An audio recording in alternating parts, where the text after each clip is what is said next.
దేవుడు ఎంతో కృపామయుడు, కనికరమయుడు, స్వస్థతలు చేసేవాడు, మాట్లాడేవాడు, జవాబిచ్చేవాడు. మనం అడిగిన వెంటనే మనకు అద్భుతాలు కార్యాలు జరిగించే దేవుడు.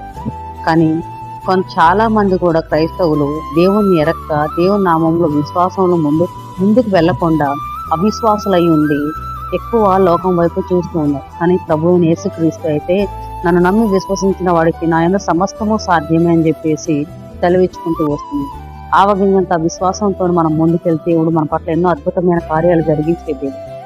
ఆయన నామంలో ఎన్నటికీ విశ్వాసాన్ని కోల్పోకుండా ఆయన నామాన్ని హెచ్చిస్తూ ఘనపరుస్తూ ముందుకెళ్ళినప్పుడు మన జీవితంలో ఎంతో గొప్ప అయిన మేలును చూస్తాము. అదే క్రైస్తవుని యొక్క లక్ష్యం. క్రైస్తవుడు ఎప్పుడు విశ్వాసంలో ముందుకెళ్ళాలి. ప్రతి నిత్యము నూతనమైన బలాన్ని, నూతనమైన విశ్వాసంతో దేవుని సన్నిధిలో ముందుకెళ్లాలని కోరుకుంటూ ప్రార్థిస్తుంది. ఆమేన్.